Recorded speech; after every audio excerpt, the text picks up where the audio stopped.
Good afternoon, ladies and gentlemen, and welcome to this afternoon's session, The Challenge of Interdenominational Cooperation. Our principal speaker this afternoon is Bill O'Driscoll, who I'm not going to go into Bill's credentials because everybody here knows him well. But he's currently, of course, with the Catholic Education Council and is a spokesperson for today for the councils. So without further from me, I'm going to ask Bill if he would go ahead with his presentation. Following that, I'll just raise a couple of points in a brief discussion, and following that, the microphones will be open and people can ask. This is a fairly controversial question, a fairly penetrating question, so we want to give as much time as we can to people assembled in the audience. So without further from me, please welcome Bill O'Driscoll.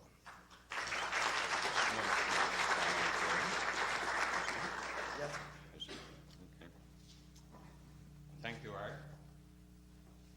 I'm not sure what George was referring to when he said that in different flows. Does he teach in the hard hat and the gown? I'm from the CEC. Now, there are three ECs. There's the PEC, the IEC, and the CEC, and we all belong to the DEC. So I hope if you remember nothing this afternoon, nothing else, you remember that. We cooperate down at the DECs. I got in this morning, my secretary was sick, and Jerry's secretary, the second secretary in our office, her babysitter was sick, and she had to go home to take care of her two children. So I bought my few overheads, the ones I didn't get from Tom Pope, who's sitting over there, down to Pastor Batstone's secretary, and she did them for me. We cooperate. Actually, I didn't want to do this session. I said to Sherman Stride, you're the right one. You've been at the university. Dr. Stride should be doing this. And Sherman said, no, I have a big presentation at the NTA conference, which he had yesterday, and it's worth reading. You could get copies through the NTA office. So he had an excuse. I went to Tom Pope, and I said, you've been at the university as well. You should be teaching this one. He said, no, same reason. He went head-to-head with Bill McKim this morning, and you heard the results on the midday news, although in here you probably didn't get the opportunity. So he had a reason. So I said to Tom, look, if you can't do it, get Merle Voking. There's nobody better on his feet in front of a crowd than Merle Voking. So Tom said, look, Bill, take those overheads and go in and do it. And when the Pope speaks to me like that, I cooperate.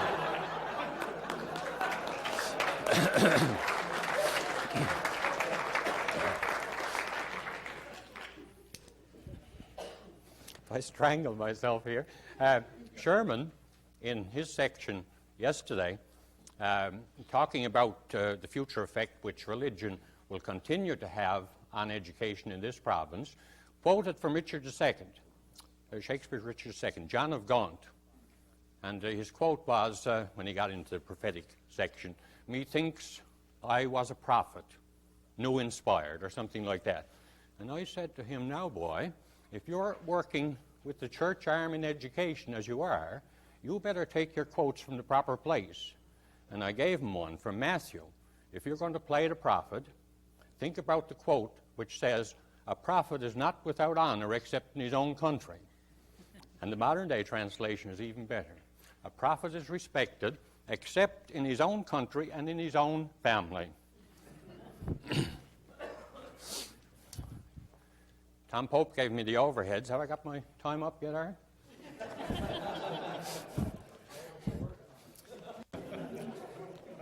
One more before I go. Tom Pope makes the most interesting overheads. You pull a little flap here and a slide there, and the most interesting things come up behind, eh? I was in Avondale in November month, and I was speaking to the PTA in there, Conception Bay Center Board, solid Roman Catholic area, and Tom had given me his overheads, the overheads he uses with senior university students to talk about what the system is all about. And I was in full flight. and I pulled the flap, and up behind me appeared a quotation from Luke. Now, you know, it's a quotation that talks about the boy Jesus growing in age and wisdom before man and God, eh? And Tom uses it very well to show the development of a child in our education system. So here I am in front of a Roman Catholic audience with the Anglican Luke up behind me on the overhead. Nothing to do but go on. So I carried on, and, you know, I found the same Luke, the same fellow we use. Been cooperating with Tom Pope ever since.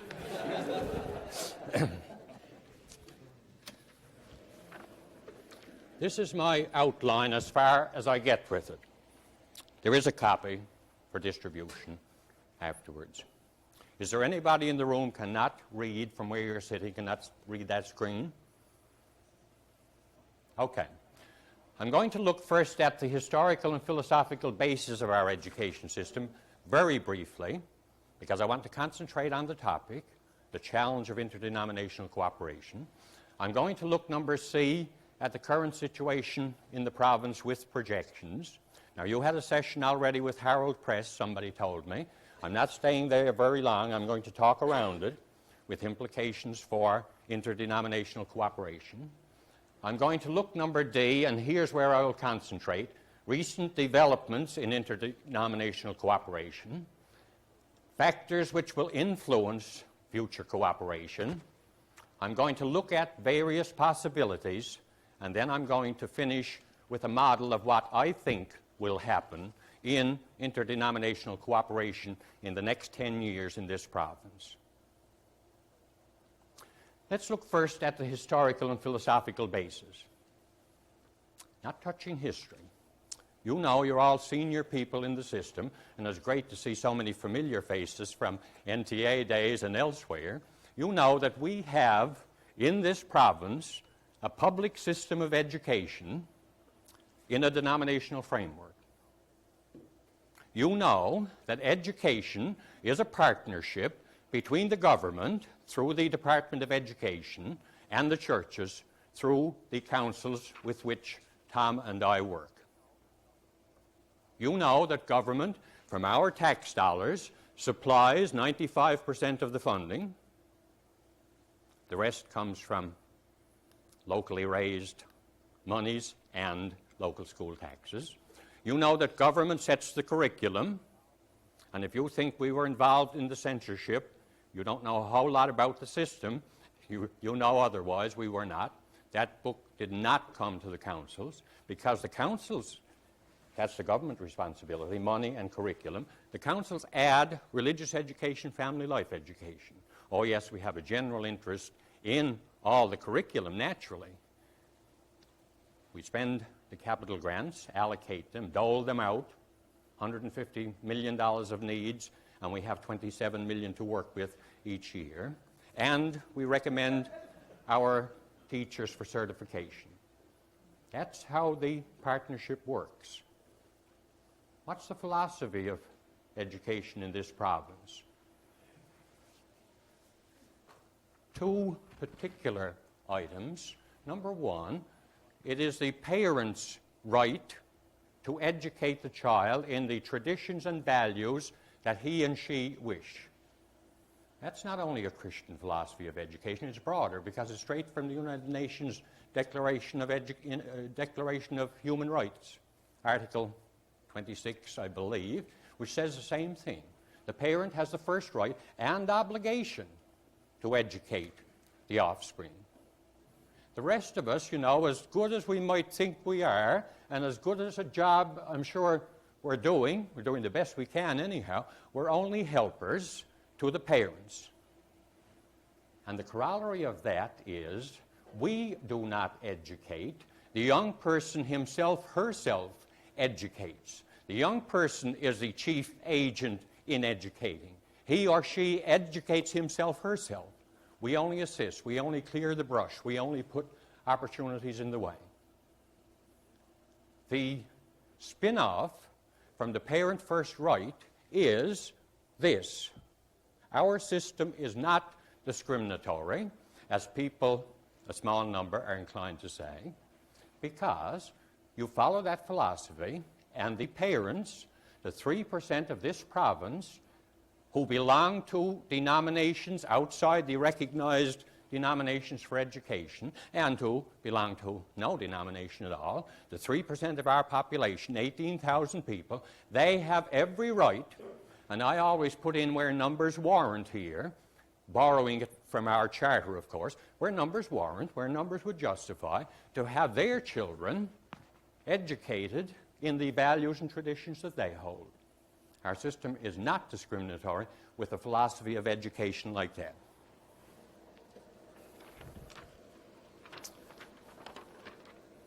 Okay. Overview of our education system. You heard from Harold Press.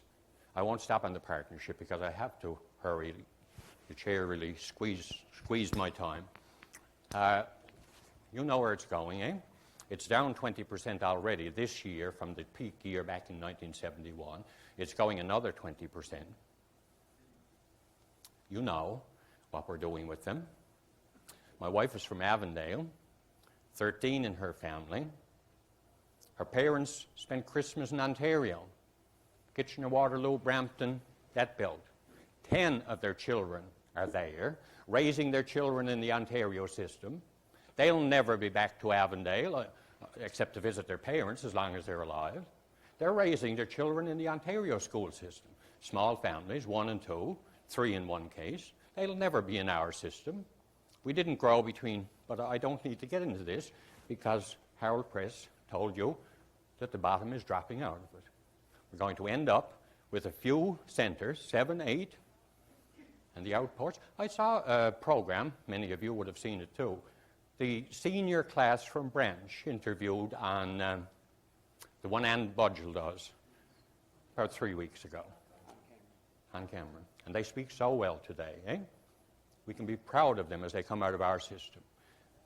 One person from that senior class sees a future in Branch. The others no. The shopkeeper's son, he's coming in to Cabot Institute to take accounting, going back to mind the store. And what he doesn't realize, by the time he gets to run the store, the people buying from it is not going to be very great in numbers. The handwriting is on the wall. The teaching force has not dropped as drastically yet. And surely NTA sees the handwriting on the wall for this one. It's going down 60 per year right now. We lose 450 about in the next 5 years, but the positions have disappeared. They're not there underneath. The 2% is saving it. I don't need to get into that with a group of teachers. The course offerings have gone up considerably because of grade 12. The pupil-teacher ratio, combined teachers declining slowly with students rapidly, you have a ratio below 1 to 16, probably 1 to 15 at this point. Number of schools I'd just like to mention because perhaps Harold didn't touch on this too much with you. When I started with NTA in '66, there were 1,300 schools. I remember doing a team visitation down New World Island, Twillgate, Fogo area, and the little 1- and 2-room schools all over the place. This year it's down to 543, and it will probably level off somewhere around 450, but I'll talk about that with you a little later on. Number of schools has gone down considerably.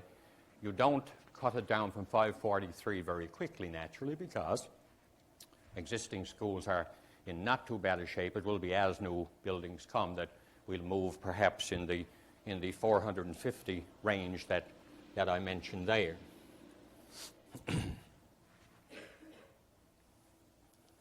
Interdenominational sharing. Do you know there are 45 small schools? You remember Frank Riggs' definition? Within 10 kilometers, if they're up to K to 7. Within, what was it, Tom, 30 kilometers? Beyond that, if you have 2 schools closer than 10, K to 7, they're small schools and should be brought together, and 30 beyond. There are 45 within existing school boards in 1987. And the boards have been trying to get them together ever since. What's happening? You think the Berlin Wall came down? It did over along. It didn't come down between Conception Harbour and Avondale, even though Betty and I got together one time. The Berlin Wall runs right around the tout between Avondale and Conception Harbour. Hubert Fury has been tearing his hair out for 5 years to try to get them together. They run into one another, and he cannot get the schools together. This is not interdenominational. This is intercommunity politics, intercommunity rivalry. That, when the chips are down, is stronger than denomination. In St. Vincent's McKay's, you have a combination of both, and it's hard to assess which is the more powerful factor because slights build up and imagined hurts become real hurts, or they fester as time goes on.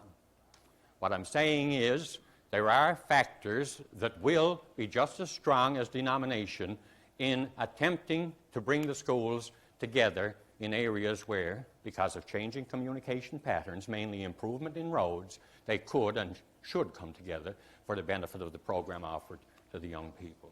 By the way, if you cut that across boards, interdenominationally, there is another 90 approximately.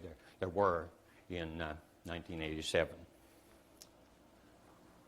The number of school boards is going down very quickly. You know that the three councils, the PEC, the IEC and the CEC, each had a study done.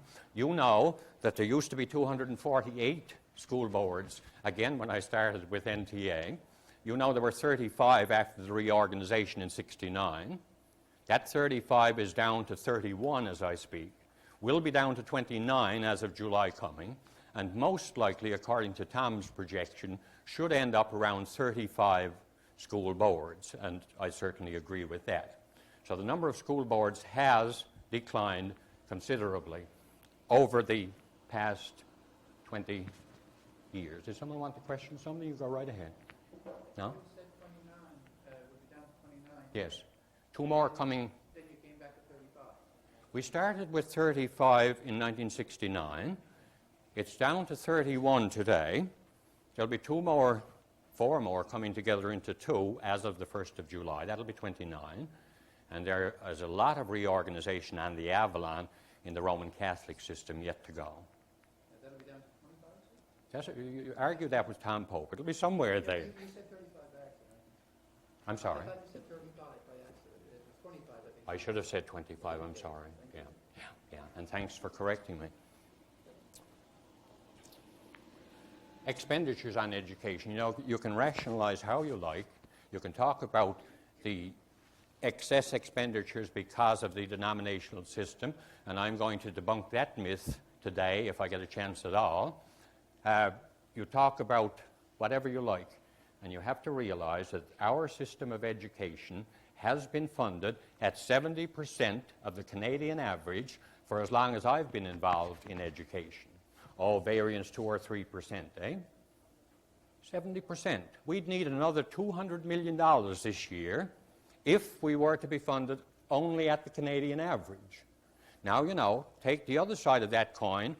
The effort in education is good by the Newfoundland government when you realize how many people are working or not working in this province. When you look at the ratio between the workers and the numbers in school, then you realize the effort is good. But the fact is, the per pupil expenditure is at 70% of the Canadian average and has been there consistently for the last 20-plus years. Let's look very quickly at the interdenominational sharing that is going on. Jokingly, I mentioned the office in which I work with Tom next door and Sherman, Pastor Batstone, etc. And provincially, the three councils cooperate to a very great degree. Not completely, or else we would be an integrated system, but we cooperate in most of the essential functions of the councils as given to them by the Department of Education Act. In the second paragraph, at the district level, you have some common facilities, not very many. You have sharing of specialist personnel. You have the collective agreement, of course, and you have the support collective agreement, which is becoming more and more one and will within the not-too-distant future. Budgeting, purchasing, recruiting is no trouble to see cooperation in those areas. The point I'm making here is when people think of cooperation, all too often they think only of getting the children together in one school, we're going to see there are many, many facets of cooperation that are possible, including getting the children together in some form of one school. And at the school level, there are several examples of what we commonly call joint services. We mention Fogo, Glenwood, Bay de Verde. I have it broken down. When you get the script, you'll be able to see it. I have it broken down by the types of schools, types of schooling arrangements that exist in this province. I'm not going to go through it now because it takes 3 overheads and they're all small. Let me just tell you, it goes from a system like in St. John's, where you have separate schools for each of the denominations, to Glenwood, where you have the 2 denominational boards cooperating in the administration and in the allocation of teachers, to the Fogo Island, both schools, the senior one similar to Glenwood that I just described, the junior one, the model that I expect will go across this province, and that's with common facilities in the middle and an integrated wing and a Roman Catholic wing or some variation of that. That's the model that I expect to move. I'm not stopping with this one. You'll be able to see the various types of schooling arrangements that do exist, ranging from total cooperation, perhaps, no, not total, but very close to it, to no cooperation at all within the school system, within the actual school building. That does not mean, of course, there's not a lot of cooperation here in St. John's in teacher in service, just to mention one. Eh?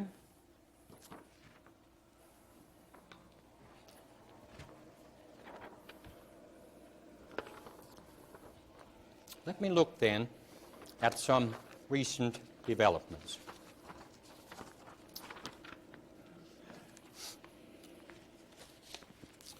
Well, you know from the public media and from everywhere else, there has been a lot of talk about sharing and a fair amount of agreement with it. What's the name of the game? To improve the program for the young people, isn't it? And if a school board can achieve its unique objectives and improve the program offered to the young people in the schools, well then it is going into some form of sharing given the possible circumstances. We're always going to have small, isolated schools the way Newfoundland is populated, but there are many examples where sharing is possible. Almost a year ago now, the councils set up a joint committee, and they told us, draw up a model of systemic regional cooperation between school boards. And we'll test it somewhere in the province if the councils accept it. And they gave us terms of reference: independent school boards, separate schools, joint school arrangements where possible, and each denomination to be responsible for the children of, I better try that again, each school board responsible for the children of the denomination that the school board, represents. We reported to council early January.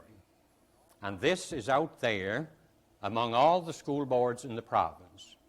Within a very short time, we'll have some clear indication as to how the churches in the education system of this province, and it's not the churches. The institutional church does not have the rights in education in this province. It's the people, eh? Look at the Constitution. Look at Term 17 of the Terms of Union. Classes of people have rights in education. What we have in here, and I have to summarize it briefly, you'll have an opportunity to see it, is a policy which we hope the 3 councils will accept, a policy favoring cooperation in accordance with certain principles and in certain areas, and there is an implementation procedure. The same thing is there for the school boards. A policy, a clear policy, because you have to set that first, eh? Principles under which boards will cooperate, areas in which they will cooperate, and how to do it, an implementation procedure. We also looked at all the existing joint services agreements in the province. There are about 13, I think, of those. And we also made a recommendation on a sample agreement. You can't write one in St. John's, naturally, for all the province, but, and you have to realize that that will be taken by boards and adapted. So as I say, within the next month or so, I'm confident that we'll have some clear indication of where our school boards want to go and where our councils want to go in cooperation.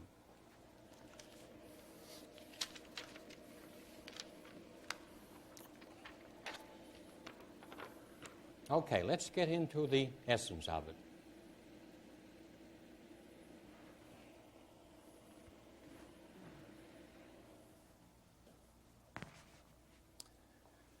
You know from my earlier remarks and from earlier sessions that declining enrollments are with us, that in this province we're likely to have scarce resources for the foreseeable future.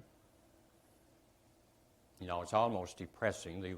We seem to be about to turn the economic corner and it gets pulled back, and with the fisheries hit as they were lately, it got pulled back drastically. And with John Crow trying to take the heat out of the economy in central Canada, of course, Ontario, yes, Ontario could spare those jobs. Not so down here.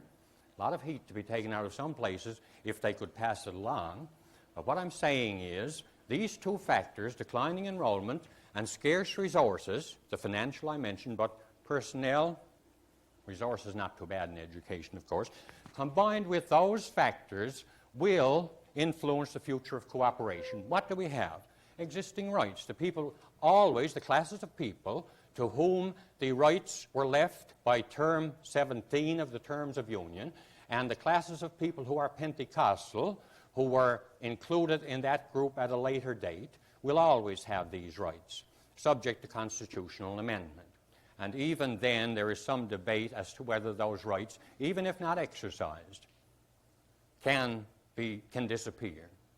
It is certain, for example, that, let's pick a church, the Anglican Church, could tomorrow decide to pull away from integration. I use this as a very unlikely example, of course, and set up its own system, continue the system it had in existence until it voluntarily moved into the integrated system in 1969. Grants and incentives. I mentioned St. Fintan's Mackay's. The costs, you know, the savings are going to come on the backs of teacher salaries. If and when, let me say when, St. Fintan's and Mackay's come together, the two boards will lose 7 teachers as a result.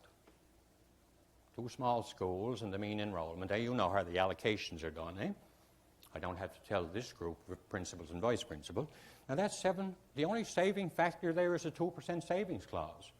That's 7 teachers disappearing because of 2 schools coming together. So grants and incentives can have quite an influence on the future of cooperation. I mentioned the teacher allocation one there. The same is true of money grants to boards, depending on the size of schools. That, of course, is subject to control by the Cabinet, which passes regulations. The demographics, what's happening? An older population, fewer people in contact with the school. What's the result? More pressure for money to the health system, more examination of the school system, more accountability, more demand for accountability. That's what will happen as a result of the demographics. That will be a factor influencing sharing between denominations. Expectations of our people. You know, our people are not interested, parents are not interested in great educational reforms that we gather over a beer and talk about and have it solved before the night is over, almost all the problems of the world. No, parents are interested in improving the program for their boy or girl who is in grade 4 right there. And they have every right to have high expectations of that program. I don't admire at times the lawyers, you know, have mouth will travel, take any cause and go with it. But parents today, and more power to them, are willing to put up opposition to changes and are willing to sustain that opposition. they have every right in their expectations to see that if their child cannot get a program which allows him or her to enter any post-secondary institution in this province, but could do so through cooperation between boards, that's what you'll get in the line of expectations from parents, a good pressure for cooperation. Societal influences, I mentioned the 3% of our population not of the denominations belonging to education. They're coming off the plane in Gander in a hurry, but they're going onto the mainland just as fast, as John Efford found out, eh? They're not staying here. We're not a multicultural province. It doesn't mean we have to step on the rights of anyone, however. I told you how that ties in with our philosophy of education. But we are becoming a society more tolerant. The communication systems have broken down a lot of the old prejudices, fortunately, and that will be a factor in allowing us to come closer together. Okay, let's see what might happen. One integrated system, that's going to happen when the churches come together.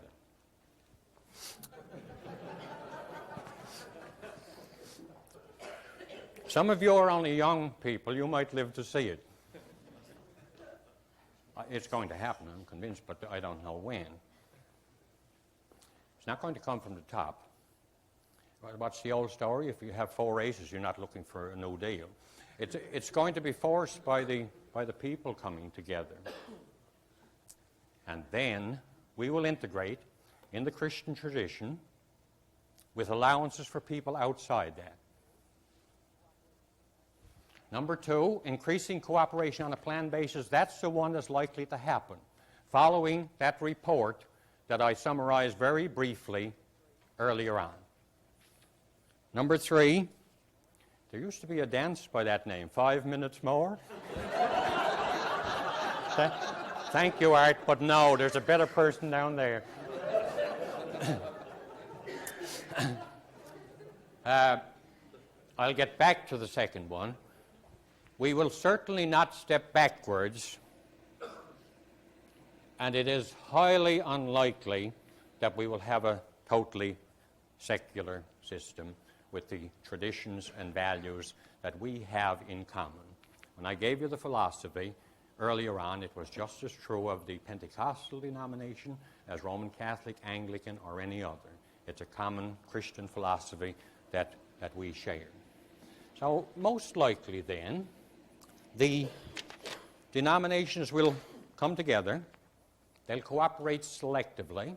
It won't be very difficult to cooperate in business operations, busing, use of facilities, and shared program delivery. It'll be a different ball game, however, and much more dicey when you talk about the point of contact between the teacher and the student, although that won't cause a whole lot of problems. And when you talk about some of the control functions like hiring and firing of teachers, which school boards have, it'll be more difficult for a Roman Catholic board to cooperate with an integrated board, for example, in some of those, or a Pentecostal board. That being said, let's look at what will happen. I have 5 principles that you'll be able to read as to what we, the Council Committee, think should be the principles governing the coming together of the system in the next 5 to 10 years. I'll have to leave that, seeing that Art has given me the 5 minutes, because I want to show you the 5 areas. We grouped the areas of cooperation very quickly. Business operations. No problem there to cooperate. A lot of it going on all over the province. That committee that I mentioned surveyed all across Canada, and in the appendix to the report is the result of that survey. And Newfoundland has nothing to be ashamed of in the amount of cooperation that it is doing, its boards are doing, as compared with any other province of Canada. Now, of course, only Ontario, Quebec, Alberta, and Saskatchewan have denominational systems somewhat similar to ours. But the amount of cooperation in this province takes a back seat to no one. You'll see that in the summary. Okay, facilities and resources. There will be a lot more examples of these as new schools are built. You don't tomorrow put together two communities if the existing school buildings are fairly good, eh? The third grouping is program delivery and development. It gets touchy in some areas here, whether cooperation will be possible in all areas. It certainly will be between the group with which I happen to work now and the integrated, but it can get touchy. And here are the other two groupings. Personnel, not too much of a problem in most of those areas, sharing of personnel, except right in the classroom. And the last one, governance and administration. I've already commented on that.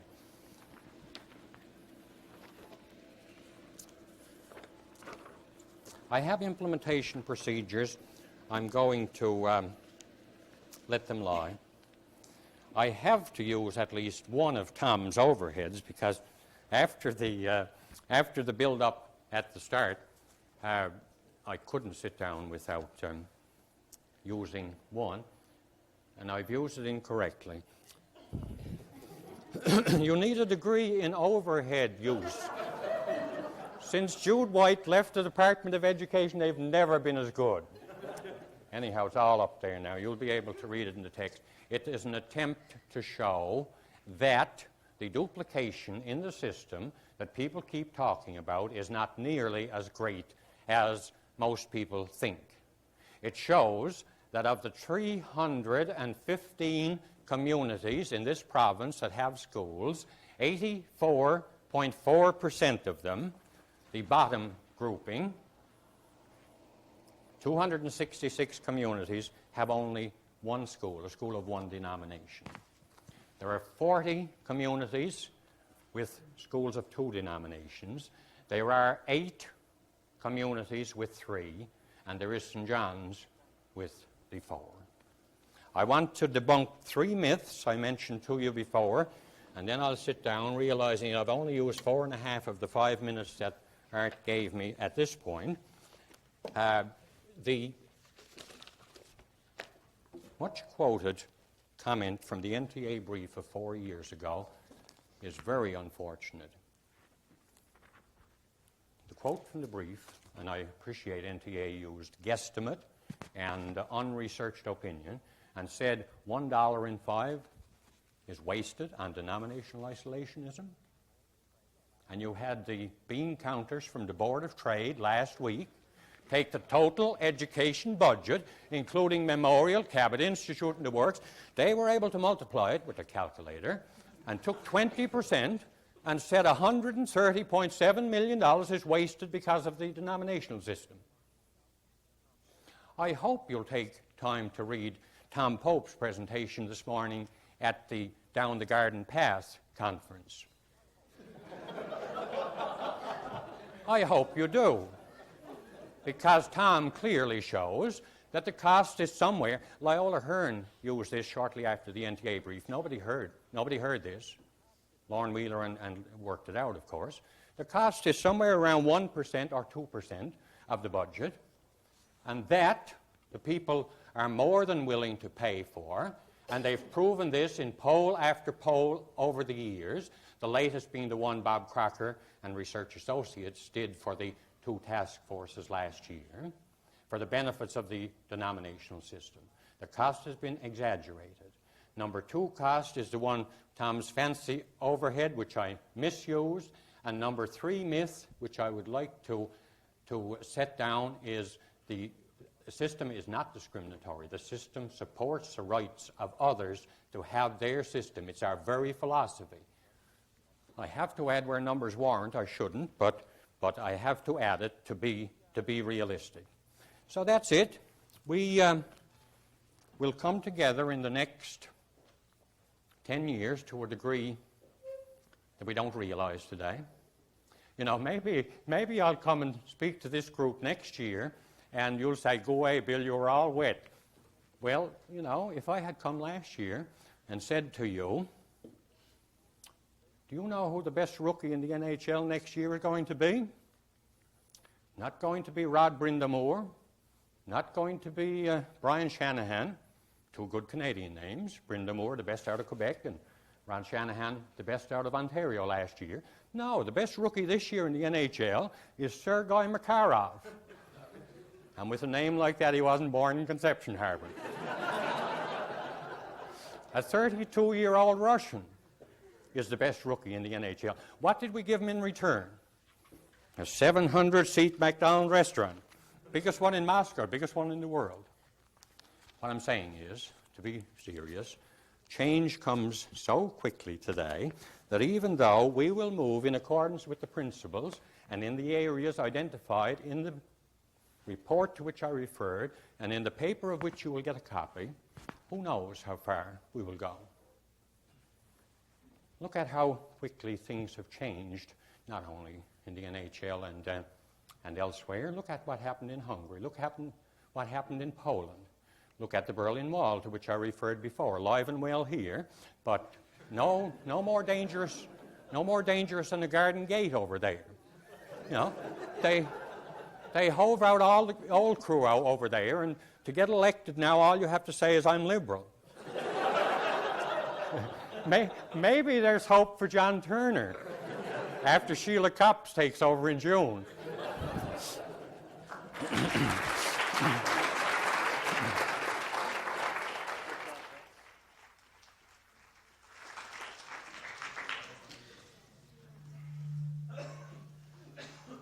It's very difficult. It's a difficult act to follow, isn't it?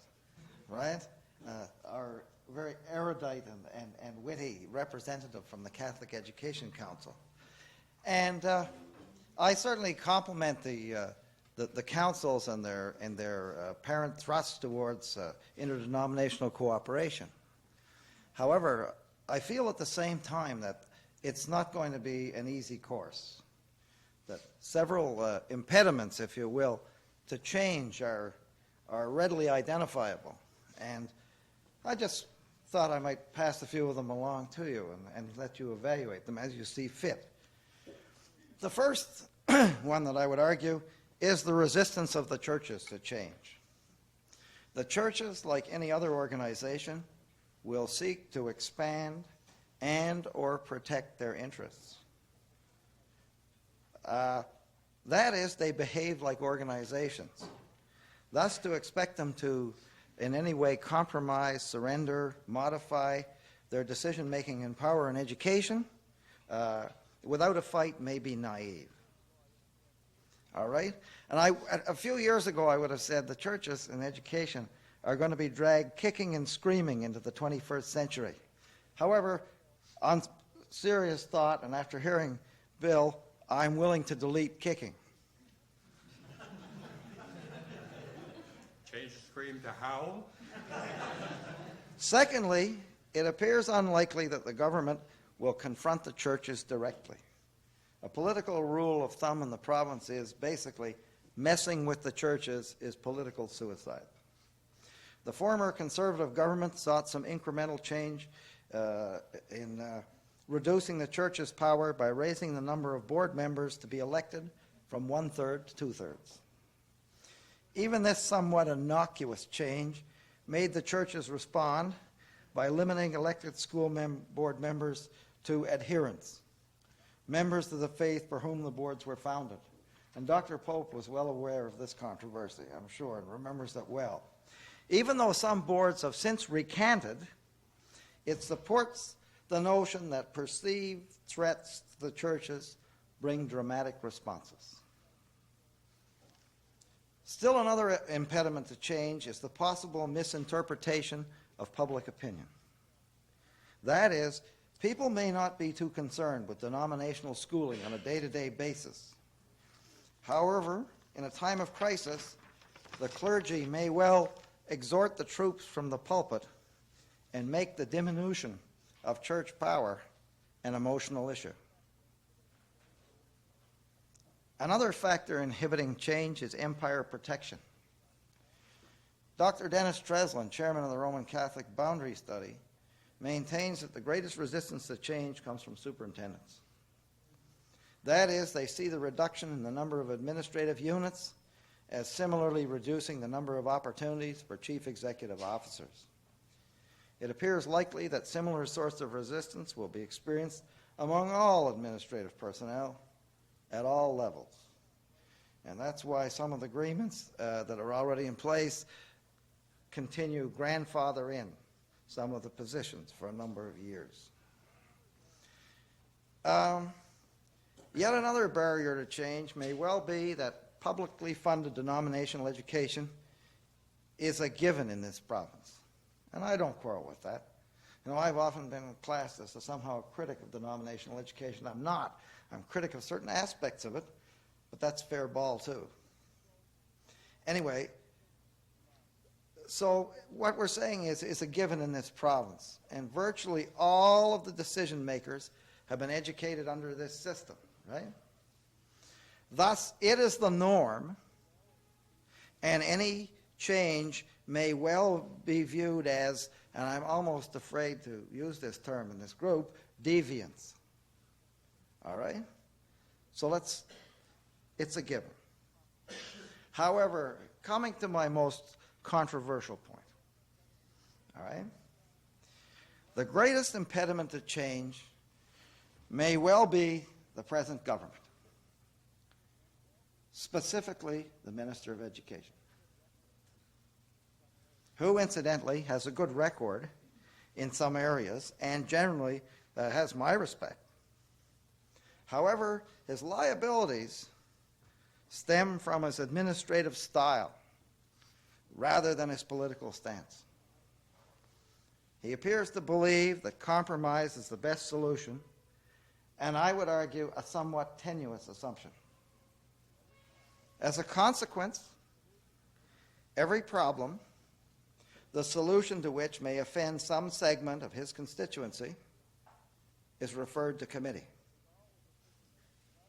What this does is forestall the decision-making process and postpone some of the hard decisions which the minister, in my opinion, appears loath to make. Thus, as a decision-maker or as a philosopher, he could best be described as tomorrow's revolutionary, and his administrative style, by dear mother, I'm sending you $100, but not today.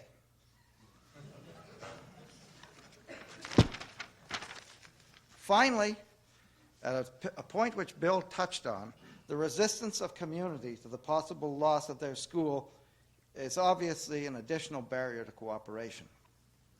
The recent example on the West Coast, which we referred to, where the efforts of the councils to bring about a joint service agreement appears to be thwarted by the community's wishes to retain a school. It may very well be that individuals' communities' perceived needs to retain the school will predominate over any advantages offered by interdenominational cooperation, especially if students must travel by bus to another community.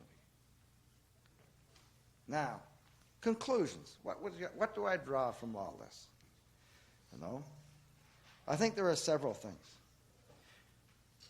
I'm not as optimistic as some that any significant change will occur in Newfoundland education in the immediate future. I've been here 17 years, and the changes to date have been, at best, incremental. Despite the encouraging rhetoric of the denominational education councils and the Department of Education, not much action has taken place. Lots of discussion, not much action. And at present, I would have you know that fewer than 0.5% of the students in Newfoundland and Labrador are educated under joint service agreements. And of these, some are joint service agreements in name only. Thus, the discussion of such agreements has generated more heat than light. Given the number of groups who see the preservation of the status quo in their best interests, progress appears likely to be slow and incremental. When Loyola Hearn was in my class, in my personnel class last semester or 2 semesters ago, whatever it was, He said, you never want to make any changes with respect to denominational education. They've got to be tiny changes that nobody notices. Because if you don't, they're up in the pulpits and they're after you. Right? And, it's made a lot of sense to me. However, so what I'm saying is that progress appears to be likely to take place in little bits and pieces. Frankly, it's much easier to study problems, establish committees, make recommendations, appoint other committees to study the recommendations, and so on, and so on. All right?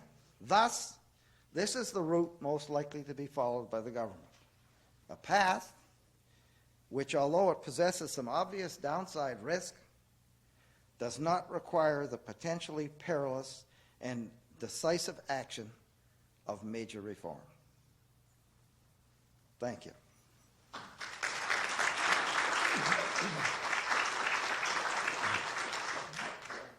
Yes, a couple of quick ones. I'm not nearly as pessimistic as our chairman as to what will happen over the next few years. I'm glad he threw Loyola in there, and he mentioned Phil sending it off to committee. You should see the studies that Loyola had done when he was in there. So many of them that he had trouble getting in his office at the end. You should see someone who sent it off to committee. And Loyola talked about, or the other one that Art used is, I'm sending you $100. Not today. Loyola promised us everything for however long he was in there. And every time you walked away from him, you had to check your wallet to make sure you didn't take something out in return.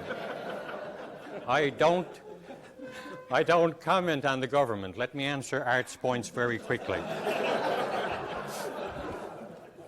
Resistance of the churches, protect their interests, sure. Every organization does that.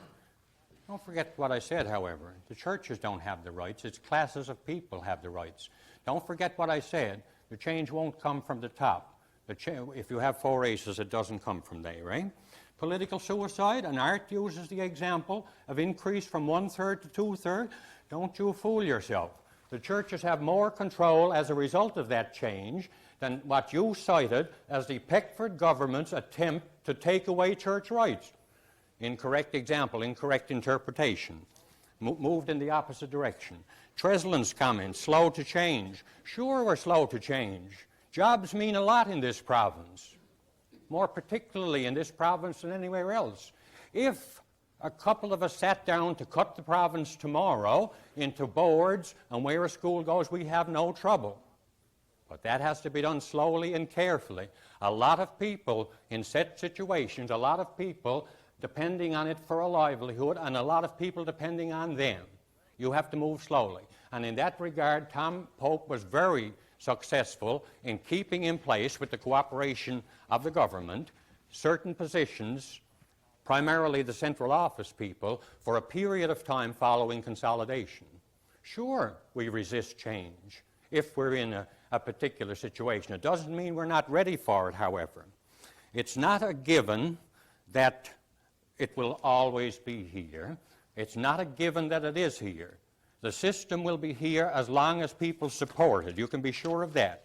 It will not change in little bits and pieces. It will change as people want it to change. The constitutional protection is not the most important protection. Once the people lose confidence in any system, it will change. Let me just make one last comment. Art, rhetoric, incremental change over 17 years. Just think back what has happened over 17 years. Incremental change. 5 years of time, the two of us will discuss what's happened between now and 1995. All right, the microphones are open for anybody who wants to comment, question, whatever.